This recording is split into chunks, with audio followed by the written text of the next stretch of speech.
चलिए स्टार्ट किया जाए बालक। चलिए तो आज हम लोग कार्य ऊर्जा शक्ति का एक क्वेश्चन का सेट सॉल्व करेंगे, ठीक है। चलिए स्टार्ट करते हैं एक करके। सारा क्वेश्चन आ रहा है, देख लीजिए, सारा है ना इसमें। चलिए एक एक करके क्वेश्चन सॉल्व करेंगे, जो पूछा जाएगा बताइएगा। ये ऑलरेडी थ्योरी इसका कर चुके हैं हम लोग। कह रहा है कि निम्न में से ऊर्जा का मात्रक नहीं है, तो पहले है वाला मालूम होना चाहिए। तो याद रखेंगे जूल ऊर्जा का ही मात्रक होता है, कैलोरी ऊर्जा का ही मात्रक है, इलेक्ट्रॉन वोल्ट ऊर्जा का सबसे छोटा मात्रक है, ये बताए थे आपको। तो याद रखेंगे इसमें कौन नहीं है, तो किलोवाट नहीं है, क्योंकि किलोवाट जो होता है शक्ति का मात्रक होता है। और ईवी ऊर्जा का कब होता, जब इसके बाद लगा रहता किलोवाट घंटा। तो जब किलोवाट के बाद कोई समय का मात्रक आ जाए, मिनट आ जाए, सेकंड आ जाए, घंटा आ जाए, तो ये किसका हो जाएगा, ऊर्जा का, ठीक है। तो अभी तो नहीं है, अभी क्या है, किलोवाट। तो हमसे पूछा था कि ऊर्जा का मात्रक नहीं है, तो कौन नहीं है, किलोवाट। क्यों नहीं है, क्योंकि ये किसका मात्रक होता है, शक्ति का। क्लियर है बालक। चलिए क्वेश्चन नंबर 1 हो गया। आते हैं हम लोग क्वेश्चन नंबर 2 पर। क्वेश्चन नंबर 2 क्या कह रहा है। क्वेश्चन नंबर 2 का बात किया जाए। क्वेश्चन नंबर 2 कह रहा है कि यदि किसी वस्तु पर F बल लगाया जाए और वह v वेग से चले तो उसकी शक्ति कितनी होगी। तो आपको याद होगा, ध्यान देंगे, आपको शक्ति बताया गया कि शक्ति जो होता है कार्य बटा समय होता है। कार्य को तोड़ दीजिए बल गुने विस्थापन से बटा समय। हमने बोला कि बल को अलग कर लीजिए, विस्थापन बटा समय को अलग कर लीजिए। विस्थापन बटा समय को वेग बोलते हैं, तो हमको क्या मिल गया, तो P बराबर F इंटू V। कोई दिक्कत बालक। अब देखा जाए कि ये किस ऑप्शन में दिया हुआ है, तो पहला ही ऑप्शन ये है आपका F इंटू V। दिख रहा है बालक, तो ये क्या हो जाएगा, F इंटू V। कोई दिक्कत बालक। चलिए नेक्स्ट क्वेश्चन नंबर 3 की ओर आगे बढ़ते हैं। चलिए कह रहा है कि 1 जूल बराबर होता है। तो पहले ध्यान देंगे, आपने बोला कि सर कार्य बराबर होता है बल गुने विस्थापन, बल गुने विस्थापन। तो हमने बोला कि 1 जूल कार्य कब होगा, जब 1 न्यूटन का बल लगा के 1 मीटर कोई विस्थापित कर देगा, तो कार्य कितना कहलाता है, 1 जूल। अब खोजिए इसमें कहाँ दिख रहा है, ठीक है। तो कौन सा होगा, option number 3 is the right answer. कोई दिक्कत बालक यहाँ तक। चलिए अब धीरे धीरे क्वेश्चन का स्टैंडर्ड बढ़ाया जाएगा, सॉल्व करने वाला भी लाया जाएगा इसमें। आते हैं 4 नंबर पर। कह रहा है कि अश्व शक्ति बराबर होता है। तो आप पढ़ चुके हैं कि 746 वाट के बराबर होगा। 746 वाट को 1 HP कहा जाता है, अश्व शक्ति कहा जाता है। तो इसमें यही है ना बालक, option number 2 is the right answer. चलिए नेक्स्ट है 5 नंबर में। 5 नंबर में क्या कह रहा है, कह रहा है किसी गतिशील पिंड का वेग आधा करने से उसकी गतिज ऊर्जा हो जाती है। तो बताइए वेग को क्या कह रहा है करने के लिए, आधा। बाकी किसी के बारे में बात नहीं किया है। तो वेग आधा करने से किसमें बदलाव हो रहा है, गतिज ऊर्जा। तो थोड़ा सा देखना पड़ेगा और समझना पड़ेगा। तो ध्यान देंगे, हमने बोला कि पहले फॉर्मूला समझते हैं। क्वेश्चन नंबर कितना है, 5 है ना। क्वेश्चन नंबर ये कितना है, 5 है। कह रहा है कि गतिज ऊर्जा क्या होता है, तो गतिज ऊर्जा होता है हाफ mv²। यही होता है बालक, क्या होगा, हाफ mv²। तो हमने बोला कि इस सूत्र में बदलाव किसमें बताया गया है, वेग में, द्रव्यमान में तो नहीं। तो इसमें द्रव्यमान को आप अचर मान लीजिए। अचर मतलब इसमें आप कोई छेड़छाड़ नहीं करेंगे। तो जब इसमें कुछ नहीं करेंगे तो गतिज ऊर्जा बराबर v² हो गया। गतिज ऊर्जा बराबर कितना, v², वेग का स्क्वायर। तो पहले आपका गतिज ऊर्जा के बराबर v² था, क्योंकि वेग आपका v था। आप क्या बोले हैं, वेग को आधा करने के लिए। तो वेग को आधा कीजिएगा तो गतिज ऊर्जा बदल जाएगा। तो हमने बोला कि पहले गतिज ऊर्जा कितना था, इसको E1 काइनेटिक एनर्जी फर्स्ट कर दे रहे हैं और इसको क्या कर देंगे, सेकेंड। तो बताइए क्वेश्चन में वेग को क्या बोला है करने के लिए, आधा। तो वेग को आधा कर लीजिए, तो v/2 का स्क्वायर कर लीजिए। तो बताइए v/2 का स्क्वायर, तो v² बटा में 4 हो जाएगा।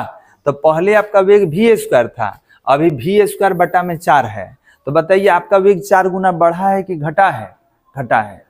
1/4 का मतलब चौथाई होता है। इसको ऐसे लिख सकते हैं, v² इंटू 1/4। तो 1/4 को चौथाई बोलते हैं, क्या बोलेंगे, चौथाई। अगर यही यहाँ गुना में रहता तो 4 गुना कहा जाता है। लेकिन बटा का मतलब क्या होता है, चौथाई। तो याद रखेंगे कि इस क्वेश्चन में आपका वेग 4 गुना बढ़ा है कि घटा है। तो याद रखेंगे कि अगर वेग को आधा कर दीजिएगा तो गतिज ऊर्जा चौथाई हो जाता है। बात समझ में आ रहा है? देख लीजिए, तो आपने क्या किया कि काइनेटिक एनर्जी आपका वी स्क्वायर था, आप आधा कर दिए, तो आधा का स्क्वायर कर लीजिए, तो वी स्क्वायर बटा में 4, वी स्क्वायर अलग होगा 1/4। तो 1/4 को 4 गुना कहते हैं कि चौथाई कहते हैं, चौथाई। तो बताइए इसमें सही विकल्प कौन सा होगा? ऑप्शन नंबर 3 इज कौन है? Option number 4 is the right answer, ये होगा। कोई दिक्कत बालक? ठीक है, तो चौथाई कहाँ होगा? 1/4 को चौथाई बोलेंगे। तिहाई रहता तो 1/3 रहता, आधा रहता तो 1/2 रहता, जो भी रहेगा। चलिए क्वेश्चन नंबर 6 पर आते हैं, ध्यान से पढ़िए। कह रहे कि n द्रव्यमान के एक कण का संवेग p है तो गतिज ऊर्जा होगी, बताइए। तो हमको संबंध के किसमें बताया है? हमको संबंध निकालना है किसमें? तो संवेग में और गतिज ऊर्जा में। तो आपको याद हो गई, तो फॉर्मूला ही है बालक, काइनेटिक एनर्जी इक्वल टू होता है p²/2m। ये संबंध हम लोग निकाले थे, शायद आपको याद हो। गतिज ऊर्जा और संवेग में संबंध निकाला गया था कि काइनेटिक एनर्जी p²/2m। क्लियर है बालक? चलिए ये हो चुका। कहाँ है ये, कहाँ दिख रहा है आपको? ऑप्शन नंबर 4 में दिख रहा है। Option number 4 is the right answer. Clear है बालक? चलिए नेक्स्ट क्वेश्चन नंबर 7 की ओर आगे बढ़ते हैं। क्या कह रहा है क्वेश्चन? कह रहा है कि यदि एक वस्तु के द्रव्यमान और वेग दोनों को दुगना कर दिया जाए तो गतिज ऊर्जा कितना होगा? तो बना के देखा जाए। ठीक है, किसको दुगना करना है? द्रव्यमान को भी दुगना करना है और वेग को भी दुगना करना है। दोनों को क्या कर लेना है? 2 गुना। और तब देखा जाए कि गतिज ऊर्जा कितना होगा। Question number 7। तो 7 नंबर में देखिए, पहले बताइए गतिज ऊर्जा कितना होता है? तो गतिज ऊर्जा होता है हाफ mv²।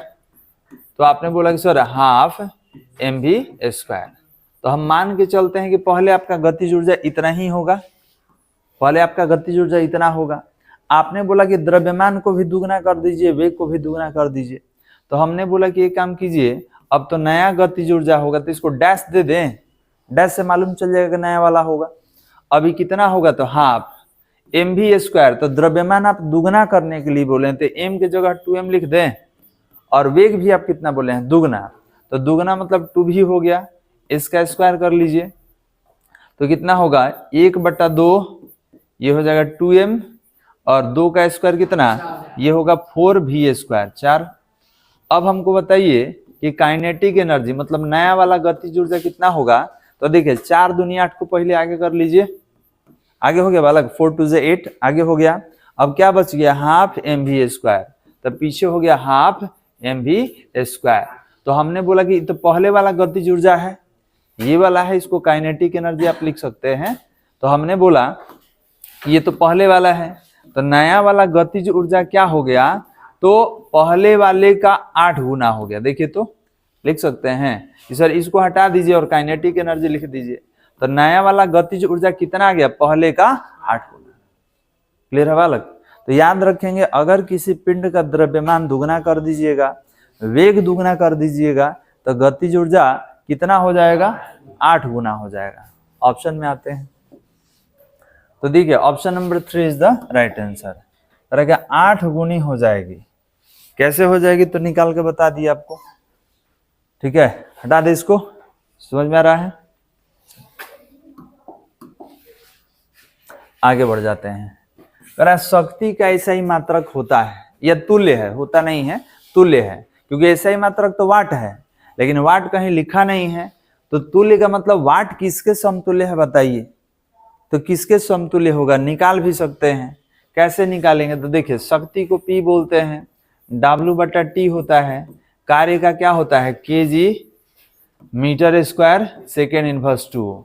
समय है, समय का सेकेंड होता है, तो ये हो गया kg m²। नीचे से ऊपर जाएगा तो एक बढ़ जाएगा, सेकेंड इनवर्स 3। अब खोज लीजिए कहाँ दिख रहा है? ऑप्शन नंबर 3 दिख रहा है। माइनस है बालक, आपको शायद नहीं दिख रहा होगा, यहाँ पर माइनस है। तो ये हो जाएगा option number 3 is the right answer, kg m² second inverse 3। कोई दिक्कत बालक यहाँ तक? चलिए, समझ में आ रहा है जी तुमको? उधर चलिए, गाल पर से हाथ हटाओ।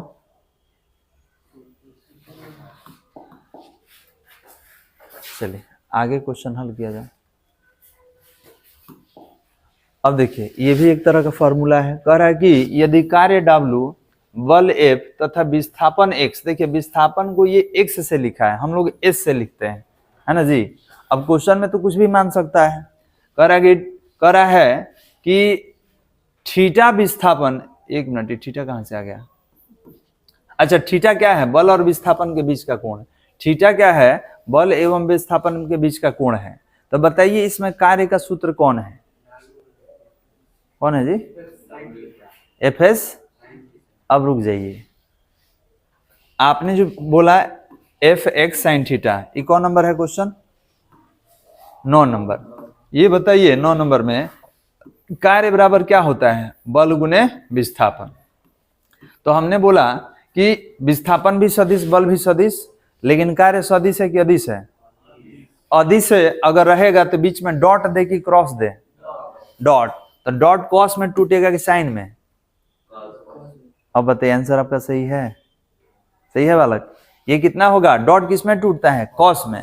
क्रॉस रहता तब साइन में, तो ये क्या हो जाएगा? Fs cos theta. कोई दिक्कत? लेकिन ये क्वेश्चन में s नहीं दिया है, x दिया है। तो W बराबर अगर हम लिख दे F और डॉट x, तो बताइए कैसे टूटेगा? कितना होगा? Fx cos theta. तो यही दिया हुआ है, यही दिया हुआ है कि अगर बल इतना रहे, विस्थापन इतना रहे और दोनों के बीच कोण थीटा हो जाए, तो बताइए कौन सही है? तो Fx cos थीटा। कोई दिक्कत? क्योंकि ये डॉट गुणनफल है, अदिश गुणनफल है। इस पे तीर रहता ना तब साइन आ जाता है यहाँ पे। तो कौन सा सही होगा बालक? बताइए, अब बताइए कौन सा सही होगा? Option number 2, Fx cos theta, ये सही होगा। आगे बढ़ते हैं। 10 नंबर क्या कह रहा है? यदि किसी पिंड का संवेग दुगना हो जाए तो इसकी गतिज ऊर्जा बढ़ेगी। यदि किसी पिंड का संवेग दुगना कर दिया जाए तो इसकी गतिज ऊर्जा बढ़ेगी। अब कितना बढ़ेगी, ठीक है, इसको थोड़ा समझा जाए। तो निकालने का बहुत सारा तरीका है, लॉन्ग मेथड भी है, शॉर्ट मेथड भी है। कौन तरीका से हम बताएं? बताइए, लॉन्ग बताएं कि शॉर्ट बताएं? अब देखिए, कोई लॉन्ग भी कहा है, कोई शॉर्ट, तो दोनों देख लीजिए, दोनों ही बता दे रहे हैं। कह रहा है कि संवेग को कितना करना है? दुगना। कह रहा है इसका गतिज ऊर्जा कितना बढ़ेगा बताइए। तो पहले लॉन्ग वाला मेथड देख लीजिए। 10 नंबर हमने बोला कि गतिज ऊर्जा को E1 लिख दे रहे हैं, और गतिज ऊर्जा कितना होता है? तो ध्यान देंगे, अगर गतिज ऊर्जा बात किया जाए तो क्या P²/2m लिख सकते हैं? बोलिए नहीं राजी, इतना हो सकता है? आपने बोला कि सर आप बढ़ा के दुगना बोला है कि आप संवेग को दुगना कर दीजिए, और तब बताइए कितना प्रतिशत ऊर्जा बढ़ा। तो हमने बोला कि पहले इतना था P²/2m, अगर संवेग कह देगा दुगना बढ़ाना है तो यहाँ P के जगह 2P² लिखना पड़ेगा। 2P² अब बटा में क्या हो जाएगा? 2m। कोई दिक्कत बालक? तो बताइए 2P² कितना हो गया? 4P² अब बटा में 2m। कोई दिक्कत बालक? तो ये पहले का ऊर्जा, आई गतिज ऊर्जा बाद का, कब? जब दुगना आप किए हैं तब। तो आपसे प्रतिशत वृद्धि पूछ रहा है। तो बताइए, आप गणित पढ़े होंगे तो आपको मालूम होगा कि प्रतिशत वृद्धि क्या होता है? वृद्धि गुना 100 बटा में प्रारंभिक मान, ठीक है, क्या होता है? तो आप बोलेंगे कि सर ये फॉर्मूला होता है कि वृद्धि गुना 100 और नीचे क्या होगा? प्रारंभिक मान, यही होता है। तो हमने बोला कि अगर कोई P²/2m से 4P²/2m हो गया तो वृद्धि कितना का हुआ है? तो इसमें से इसको घटा दीजिए, तो घटाइएगा तो कितना होगा? 4P²/2m माइनस P²/2m और नीचे P²/2m गुना 100। तो 4 में से एक जगह कितना होगा? 3, तो 3P²/2m और नीचे P²/2m गुना 100। तो बताइए, है P²/2m 2m कट गया तो कितना बचा? तो प्रतिशत वृद्धि कितना हो गया? तो प्रतिशत वृद्धि हो गया 300%। कोई दिक्कत? ठीक ठीक है, तो ये जो मेथड है ये लॉन्ग मेथड है, थोड़ा सा लॉन्ग है, लेकिन अभी जो बताएंगे एकदम शॉर्ट बताएंगे। ठीक है, मतलब तरीका अलग होगा, शॉर्ट क्या, अगर कैलकुलेशन अच्छा है तभी शॉर्ट होगा, नहीं तो शॉर्ट नहीं होता है। तो क्वेश्चन समझ में आया? क्वेश्चन एक बार देखिए फिर आंसर। कह रहा है कि यदि किसी पिंड का संवेग दुगना हो जाए, ठीक है, तो उसका गतिज ऊर्जा बढ़ेगा, और कितना नहीं दिया, परसेंटेज के टर्म में दिया, कितना प्रतिशत। तो यही हम लोग बनाए हैं कि गतिज ऊर्जा पहले इतना था और आप बोले हैं दुगना करने के लिए, तो पी के जगह 2p का स्क्वायर लिए हैं, तो ये इतना आ गया। तो वृद्धि निकालिए, तो वृद्धि गुने 100 बटा में प्रारंभिक मान, तो इसमें से इसको घटा के वृद्धि निकाल लिए, प्रारंभिक मान यही है, सॉल्व करके कितना आ गया, 300%। यही तो आ गया। कोई दिक्कत? Short method sir, short method क्या होगा वो भी देख लीजिए। आप एक काम कीजिए, इस सूत्र में क्या बदलने के लिए बोला है, संवेग द्रव्यमान तो नहीं बोला है, तो इसको अचर ले लीजिए। इसको क्या करेंगे, अचर मान लेंगे, क्योंकि वो तो संवेग बोला है, द्रव्यमान तो बोला नहीं है ना, द्रव्यमान बदलता है। तो या करके एक और तरीका, हमने बोला कि काइनेटिक एनर्जी का फॉर्मूला होता है p²/2m। ठीक है, तो इसमें इसको अचर ले लेना है, अचर मतलब हटा देना है, इसको एकदम हटा दीजिए, क्योंकि ई सबके लिए तो बराबर हो जाएगा। तो काइनेटिक एनर्जी में और संवेग में कैसा संबंध दिख रहा है, तो आपने बोला कि सर काइनेटिक एनर्जी बराबर p²। तो हमने बोला कि पहले संवेग आपका यही था, इसको पहला कर दीजिए समझने के लिए। अब हमने बोला कि दुगना करना है, आपका संवेग बढ़ाना है, तो काइनेटिक एनर्जी दुगना कर दीजिए, तो p के जगह 2p का स्क्वायर कर लेंगे, तो कितना हो गया, 4p²। तो अब हमको ये बताइए कि कोई राशि अगर p² से 4p² हो जाता है, तो ये कितना बढ़ गया, 3p² बढ़ गया। तो 3p² मतलब 3 गुना p²। तो याद रखेंगे 3 गुना को हम लोग कितना प्रतिशत बोलते हैं, 300%। 3 गुना मतलब 300%, 2 गुना मतलब 200%, 5 गुना मतलब 500%। हम कह दिए कि दुगना हो गया तो 200% बढ़ गए, 5 गुना हो गया तो 500% बढ़ गए। तो जितना गुना बढ़ेगा उतना ही प्रतिशत बढ़ जाता है। तो 3 गुना तो कितना प्रतिशत, 300। कोई दिक्कत इसको समझने में? तो ये भी एक तरीका है, बनाइएगा। अच्छा, मतलब देख लीजिएगा, हम वीडियो सेंड कर देंगे। कोई दिक्कत इसको समझने में? तो ये भी एक तरीका है। अब आगे बढ़ जाते हैं। 11 नंबर, इसका ये क्वेश्चन सॉल्व करवाए हैं, आपको पढ़ाते समय सॉल्व करवाया गया है, शॉर्ट मेथड से आपको बताए थे। कह रहा कि यदि किसी पिंड का संवेग 50% बढ़ जाता है तो उसकी गतिज ऊर्जा बढ़ेगी। तो ये भी अगर लॉन्ग मेथड से बनाना होगा तो वैसे ही बनाइएगा, हम थोड़ा और शॉर्ट करके इसको बता दे रहे हैं। ये बताइए कि संवेग में कितना वृद्धि हुआ है, 50%। तो आपसे पूछ क्या रहा है, तो गतिज ऊर्जा में प्रतिशत वृद्धि आपसे पूछ रहा है। ठीक है, तो अब शॉर्ट मेथड से समझिए। 11 नंबर, हमने बोला, ध्यान देंगे, हमने बोला कि मान लेते हैं कि पहले हमारा गतिज ऊर्जा कितना था, 100 था। ठीक है, और आप बोले हैं कि 50%, एक मिनट, संवेग, सॉरी, पहले यहाँ फॉर्मूला लिख दे रहे हैं। काइनेटिक एनर्जी बराबर कितना होता है, p²/2m होता है। तो जब संबंध संवेग के साथ बताना है तो इसको अचर ले लीजिए, अचर ले लेंगे। तो क्या लिख सकते हैं कि काइनेटिक एनर्जी बराबर p², ये लिखा सकता है। बात समझ में आ रहा है? अब हम बोले कि काम कीजिए, अब बनाइए। तो हमने बोला कि पहले गतिज ऊर्जा E1 ले लेते हैं। तो पहले गतिज ऊर्जा अगर मान लेते हैं कि हमारा 100 था या 10 था, जितना लेना चाहे 10 ही ले लेते हैं, तो 10 था। तो अगर संवेग को 10 मानिएगा तो 10 का स्क्वायर कितना होता है, 100। ठीक है, 100 भी ले सकते हैं, 10 भी, जितना आपको बेहतर लगे।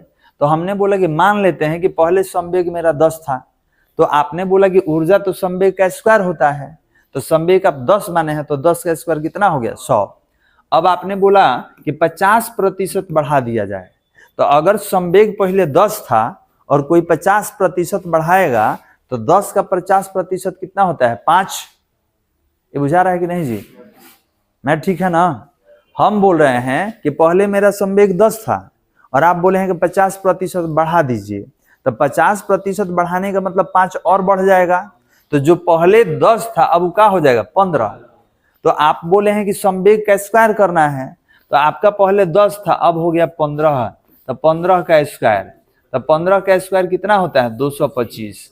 अब बताइए ऊर्जा 100 से 225 हो गया तो बढ़ कितना गया 125।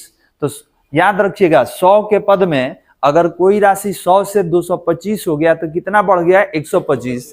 तो याद रखेंगे यहाँ वृद्धि कितना प्रतिशत का हुआ है 125% का, क्योंकि 100 का प्रतिशत वही रह जाता है। अगर कह दे कि 100 का 10%, 10, 100 का 50%, 50, 100 का 20%, 20।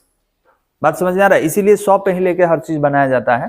तो याद रखिएगा अगर कोई 100 से 225 हो गया तो बढ़ा कितना है 125, तो वृद्धि कितना प्रतिशत 125%। क्लियर है? बात समझ में आ रहा है? तो ये बनाने का एक तरीका है, नहीं तो लंबा वाला मेथड आपको बता ही है, वैसे भी आप बना सकते हैं। हटाए बालक, कोई दिक्कत? चलिए ऑप्शन नंबर कौन होगा? Option number 3 is the right answer. Option number 3 is the right answer, ये हो जाएगा। चलिए आगे बढ़ाया जाए। 12 नंबर, ये भी बहुत आसान है। बराबर द्रव्यमान के, तो द्रव्यमान ही पहले ही बराबर कर दिया, अचर कर दिया बराबर। दो पिंड क्रमशः 3v तथा 2v वेग से गतिशील हैं, तो इनका गतिज ऊर्जा का अनुपात होगा। गतिज ऊर्जा का अनुपात आपसे पूछ रहा है, ध्यान समझिएगा। अब आपको फॉर्मूला जानकारी है ना कि काइनेटिक एनर्जी क्या पढ़े हैं आप, कितना होता है 12 mv², क्योंकि द्रव्यमान और वेग के बारे में बोला है, वहां द्रव्यमान बोला है और यहाँ पर वेग। तो द्रव्यमान और वेग किसमें होता है 12 mv² वाले में। तो देखिए इसको बनाते हैं। 12 नंबर है ना, 12 नंबर में क्या कह रहा है कि काइनेटिक एनर्जी जो है ये होता है 12 mv², ये आप जानते भी हैं पहले से। तो कह रहा है कि इसमें द्रव्यमान बराबर है, तो द्रव्यमान बराबर का मतलब द्रव्यमान अचर हो गया, तो अचर हो गया तो इसको हटा दीजिए। तो जब अचर हो गया हटा दिए, तो काइनेटिक एनर्जी में और वेग में कैसा संबंध दिख रहा है? देखिए तो इस तरीके का दिख रहा है, 1/2 संख्या ना है, संख्या भी तो अचर होता है, संख्या अपने आप में अचर है, याद रखिएगा। तो इसके साथ इस तरीके का रिलेशन है। अब हमने बोला कि अगर कह दिया कि काइनेटिक एनर्जी फर्स्ट और काइनेटिक एनर्जी सेकेंड, तो इसका मतलब अगर वेग लिखना हो तो v1² और v2² हो जाएगा।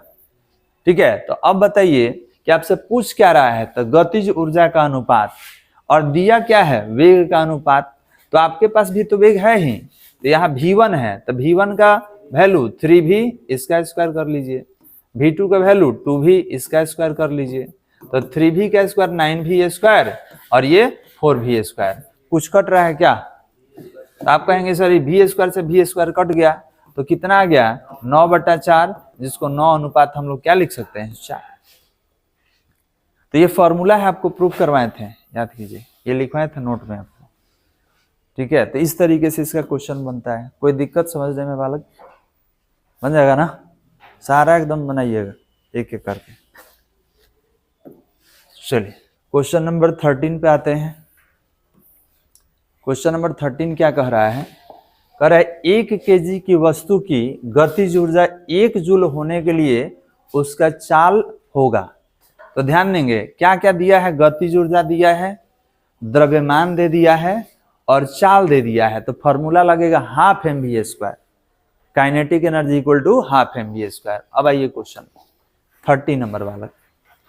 30 नंबर में क्या दिया है? काइनेटिक एनर्जी दिया है 1 जूल, क्या दिया है? द्रव्यमान दिया है 1 kg, और तो कुछ नहीं दिया है। आपसे चाल पूछ रहा है कि चाल बताइए, चाल बताइए पिंड का चाल कितना होगा, मतलब इतना जूल ऊर्जा प्राप्त करने के लिए इस द्रव्यमान को कितना चाल से चलना पड़ेगा। तो हमने बोला कि फॉर्मूले से निकाल देते हैं। काइनेटिक एनर्जी इक्वल टू कितना पढ़ाए हैं 12 mv²। तो बताइए इस सूत्र में चाल कौन है? v है। तो अगर v² निकालना हो तो क्या ये गुना हो जाएगा 2 इंटू काइनेटिक एनर्जी, अब बट्टा में m आ जाएगा। समझ में आ रहा जी? अब आपको v² चाहिए कि केवल v, तो अंडर रूट में डालिए, तो v इक्वल टू कितना अंडर रूट में 2 इंटू काइनेटिक एनर्जी अपॉन द्रव्यमान। अब बताइए v बराबर अंडर रूट 2, काइनेटिक एनर्जी कितना है 1, द्रव्यमान कितना 1, तब तो बाहर में यही रह जाएगा। अब बताइए कि √2 का वैल्यू क्या होता है, तो 1.414 होता है मीटर पर सेकेंड। अब जहां तक देगा वही मेरा ऑप्शन हो जाएगा। हम खोज लेंगे कि ऑप्शन में क्या दिया हुआ है। तो देखिए तो क्या दिया हुआ है, 1.4 क्या कर रहा है, 1.4 मीटर पर सेकेंड। कोई दिक्कत बालक? यही तरीका है बनाने का, तो देख लीजिए किस तरीके से बनाना है आपको। ठीक है, अगर हर क्वेश्चन को आप एक एक एक्सप्लेन करके बनाइएगा ना, अगला क्वेश्चन इसके बाद वाला गलत आपसे नहीं होगा। इस तरीके का अगर दूसरा कभी मिल जाए तो आप गलत नहीं करेंगे। चलिए 40 नंबर, 40 नंबर क्या है, क्या कर रहे हैं कि एक भारोत्तोलक वेट लिफ्टर होता है, जो भार उठाता है ना इसे वजन, उसको वेट लिफ्टर बोलते हैं। 300 केजी का भार 3 सेकंड में जमीन से 2 मीटर की ऊंचाई तक उठा लेता है, तो उसके द्वारा वाट में उत्पन्न औसत शक्ति है। ठीक है, तो क्या क्या दिया हुआ है, द्रव्यमान दे दिया, समय दे दिया 3 सेकंड, और जमीन से कितना ऊंचाई तक उठाया है। तो बताइए ऊपर उठाने में काम कितना होता है, mgh बताया था ना, mgh करते हैं। माइनस mgh नहीं होगा वाला, ये होता है माइनस प्लस कब लेते हैं, तो माइनस प्लस कब लेंगे, जब हमको त्वरण बताना होगा कि ऊपर जाते समय वेग बढ़ेगा कि घटेगा। आपका कार्य जैसे नीचे से ऊपर लेके आए तो आप ना काम किए, जब सिस्टम आपके विरोध में काम करेगा तब माइनस होता है, लेकिन आप काम करेंगे तो क्या होगा, धनात्मक होगा। तो यहां अगर हम बात करें, कितना नंबर है, 40 नंबर है। क्या क्या दिया है बताइए। तो आपने बोला कि सर द्रव्यमान दिया है, कितना द्रव्यमान दिया है बालक, 300 केजी। और क्या दिया हुआ था कि 3 सेकंड में ये आदमी उठाया है, कितना उठाया है, तो 2 मीटर तक उठाया है। अच्छा, जी का वैल्यू दिया है नहीं, तो जी का वैल्यू नहीं दिया है तो यूज कर लिया जाए। हम 10 पे भी चेक कर लेंगे और 9.8 पे भी चेक कर लेंगे। तो हमने बोला कि 10 और 9.8 पे चेक कर लीजिएगा। ठीक है, हमको तो लग रहा है 9.8 मीटर पर सेकंड पे बनेगा। और आपसे क्या कह रहा है कि शक्ति बताइए, औसत शक्ति, 10 पे भी चेक कर लेंगे। अब बताइए पावर क्या होता है, W/T। तो अगर किसी पिंड को ऊपर उठाया जाए तो गुरुत्वीय स्थितिज ऊर्जा में होगा काम, तो काम कितना होता है, mgh, और बटा में T है, m कितना है 300, g का वैल्यू हम 10 पे पहले चेक कर दे रहे हैं, तो 10 और h कितना है 2 और टाइम 3, तो 3 से 3 कट गया तो कितना हुआ 2000 वाट। तो पहले ऑप्शन देखिए 2000 वाट है कहीं, नहीं है, इसका मतलब 10 पे ही नहीं बनेगा। देखिए बालक कि सर अब हम कैसे लें, जी तो दिया नहीं है, तो चेक कीजिए ना कितना रहा है 2000 कहीं इसमें दिया है नहीं, तब इसका मतलब किस पे बनेगा 9.8 पर। 9.8 पर आइए, तब P = M 300, G 9.8 और हाइट 2 मीटर, टाइम 3 सेकेंड, 3 से 3 साफ, दशमलव हटेगा तो नीचे 10, 0 से 0 साफ, कितना हुआ 8 दूनी 16, कैरी 1 19, 0 हो गया। तब P = कितना 1960 वाट। यही तो है बालक, आज समझ में आ रहा है। चलिए अब देख लीजिए कौन है सही ऑप्शन, कौन सा है, option number D is the right answer. तो कभी भी क्वेश्चन बना के आंसर नहीं आए तो एकदम रुक नहीं जाना है, देखना है कि क्या चेंजेस करें, क्या हम परिवर्तन करें कि हमारा आंसर आ जाए। तो जी का वैल्यू तो इसमें दिया नहीं था, तो आप पहले 10 पे चेक कर लीजिए क्योंकि 0 लास्ट वाला बहुत सारा उसमें है, और इसके बाद अगर नहीं निकले तब 9.8 पे चेक कीजिए कितना होगा। चलिए हटा इसको, 15 नंबर क्या कह रहा है, समान संवेग वाली 2 पिंडों के द्रव्यमान क्रमशः m एवं 2m है, तो इनकी गतिज ऊर्जाओं का अनुपात k1 k2 होगा। कितना होगा आपको बताना है। तो संवेग क्या है, बराबर। अब इसका भी हम फॉर्मूला बताए थे, शायद आपको याद हो। देखिए काइनेटिक एनर्जी बराबर क्या होता है, P²/2m। तो अब बताइए जब इस संवेग समान हो जाएगा, संवेग समान हो जाएगा तो ये दोनों में उल्टा संबंध दिख रहा है। ठीक है, तो आप कहेंगे कि सर इसका मतलब काइनेटिक एनर्जी जो है ये द्रव्यमान के साथ उल्टा संबंध रखता है। ऊपर नीचे का मतलब क्या, उल्टा। तो अगर हमसे कह दे कि हमको काइनेटिक एनर्जी पहला और दूसरा का रेशियो चाहिए, तो ऊपर K1 है तो नीचे M1 लिखेंगे, और ये नीचे है तो ऊपर चला जाएगा। देखो बता रहे हैं जो समझ वाला है, दू तो कट जाएगा ना, दू तो एक में थोड़े आएगा, दोनों में ना दू आएगा, तो दू तो कट जाएगा। हम क्या देखेंगे, तो द्रव्यमान देखेंगे, दू तो अचर हो गया। तो देखिए ये दो मत लीजिए क्योंकि दो ऊपर नीचे कट जाएगा। तो हमने बोला कि द्रव्यमान में और गतिज ऊर्जा में उल्टा संबंध। तो आपसे K1 K2 पूछा था, तो K1 ऊपर तो M1 नीचे, K2 नीचे तो M2 ऊपर। अब द्रव्यमान देख लीजिए कितना कितना दिया है, तो एक M दिया है, एक 2M, तो ये M1 है और ये क्या है M2। तो M2 को कहाँ रखना है, ऊपर, M1 को कहाँ रखना है, नीचे। कट गया 2/1, 2/1 को 2:1 कहा जाता है। क्लियर है? तो बस 2 अनुपात जो होगा वही हमारा उत्तर होगा, है ना। Option number 2 is the right answer. और देखिए ऑप्शन में देखिए 1:2 भी दिया है, जो थोड़ा सा इधर उधर करेगा आंसर 1:2 हो जाएगा। ठीक है, तो गड़बड़ हो जाएगा। एग्जाम में हर तरह का ऑप्शन आपको दिखेगा, गलती वाला भी दिख जाएगा कहीं आया हुआ है। तो इस तरीके से आपको बनाना है। हटा इसको 16। करे एक हल्के और एक भारी पिंड का संवेग समान है, तब क्या होगा।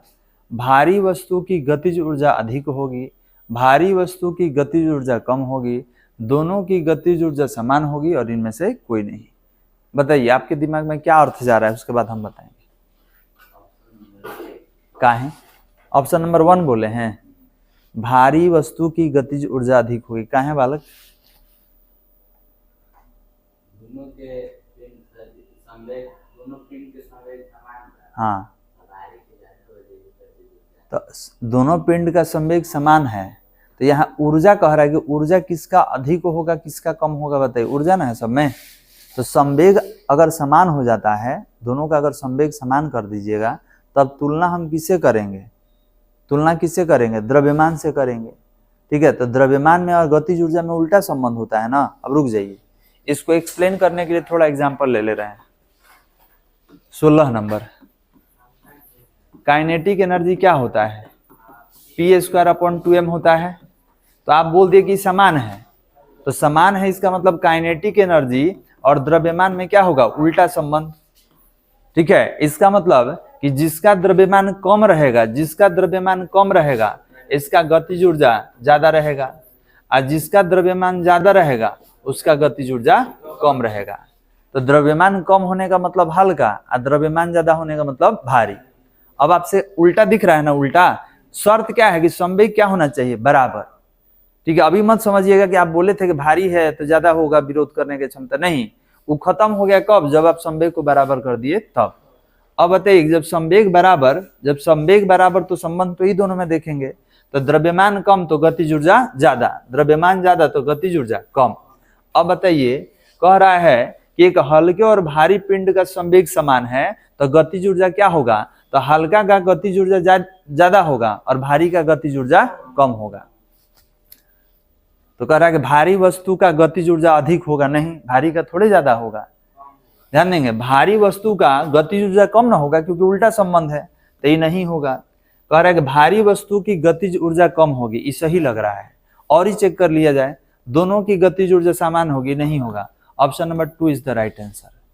क्यों? क्योंकि अगर कोई भारी है, द्रव्यमान ज्यादा है, तो काइनेटिक एनर्जी क्या होगा, कम होगा। तो क्या कर रहा है, भारी वस्तु की गतिज ऊर्जा क्या होगी, कम होगी। कोई दिक्कत समझ में आ रहा है बालक? कहाँ है संवेग, आप क्या कर दिए, बराबर। 17 कह रहा है कि समान ताप पर दो गेंदें टकराती है तो संरक्षित भौतिक राशि है। संवेग संरक्षण का सिद्धांत याद आ रहा है, संवेग संरक्षण का सिद्धांत m1v1 = m2v2। तो याद रखिएगा संवेग क्या होता है, संरक्षित होता है। आइए 18 कह रहा है कि 5 न्यूटन बल के अंतर्गत एक पिंड 10 मीटर की दूरी तय करता है, यदि किया गया कार्य 25 जूल हो तो बल तथा विस्थापन के बीच का कोण निकालिए। तो क्या दिया है, दूरी दे दिया, विस्थापन दे दिया, बल दे दिया, ठीक है, और ये क्या दिया है बालक, ये कार्य दे दिया।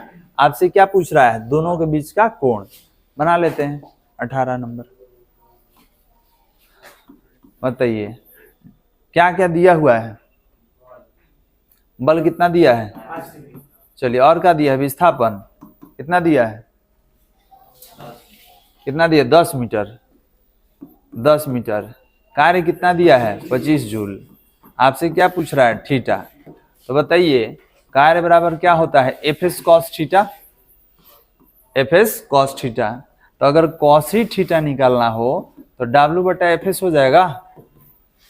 देखो जी बालक, W बटा एफ, कार्य कितना है 25, मात्रक तो चेंज नहीं करना है, सब तो ठीक दिखाई दे रहा है। ये 5 है, ये 10 है, तो बताइए 25 दूनी 50, 1/2 हो गया। तो कॉस थीटा बराबर कितना, 1/2, 1/2 कितना डिग्री का value, cos 60 degree, cos 60 degree, तो कॉस से कॉस कट गया तो थीटा का वैल्यू 60 डिग्री, मतलब बल जो लगा है 60 डिग्री के कोण पर लगा है। कोई दिक्कत बालक, अब देख लिया जाए कहां पर है option, option number 3 is the right answer. दिख रहा है, चलिए बस तो यही क्वेश्चन पढ़ी।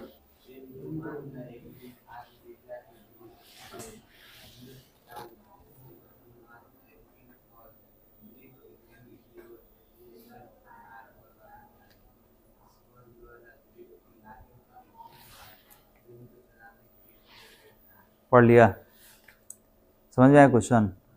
कह रहा है कि एम द्रव्यमान का एक पिंड r त्रिज्या के वृत्त में नियत चाल v से गतिमान है। पिंड पर वृत्त के केंद्र की ओर mv² बल लगता है। इस बल द्वारा वृत्त की आधी परिधि पर पिंड को चलाने के लिए किया गया कार्य है। अब कितना है यही आपको बताना है। तो देखिए ये क्या कह रहा है, डायग्राम बना दे रहे हैं।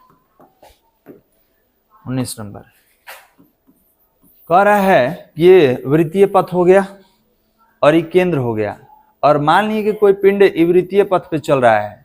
तो बताइए वृत्तीय पथ पे चलिएगा तो केंद्र की ओर एक बल लगता है जिसको अभिकेंद्रक बल बोलते हैं, और ये कितना होता है mv²/r।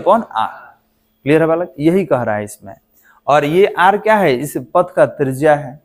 अब इसमें कह रहा है कि अगर कोई पिंड यहां से चला होगा, मतलब मान लीजिए कि यहां से चला है ए पॉइंट से और आधा दूरी चला है, तो आधा दूरी का मतलब कि आप अर्धवृत्त चले हैं। बात समझ में आ रहा है, आप आधा चले हैं मतलब आप यहां से यहां आए हैं। तो याद रखिएगा आधा दूरी कितना होता है, πr होता है। आप यहां से चले, ए पॉइंट से चले और बी तक पहुंचे, आधा चले हैं। तो कह रहा है कि आधा चलेंगे तो बताइए हमारा काम कितना होगा। तो कार्य बराबर क्या होता है, बल गुने विस्थापन। बल कितना है mv²/r, बल कितना है mv²/r, और आधा दूरी कितना होता है πr, तो πr से गुना कर दीजिए तो निकल तो गया आपका कार्य कितना mv²/r इंटू πr। अब कटा भी सकते हैं πr को, और ऑप्शन देखना पड़ेगा, हम कैसे कटा दें, पहले ऑप्शन देख लिया जाए, है ना, पहले ही है mv²/r इंटू πr। ठीक है, r से r कटा नहीं है। अब देखेंगे यहाँ भी r है, यहाँ भी r है, तो कौन सा ऑप्शन सही होगा, ऑप्शन नंबर 1। क्लियर है। अब बताइए 1 जूल में कितना अर्क, 1 जूल में 10⁻7 अर्क, इस सिद्ध किया गया है, ये निकाले हैं हम लोग। कोई दिक्कत यहाँ तक समझने में, बन जाएगा, कोई दिक्कत, बस रोक दिया जाए।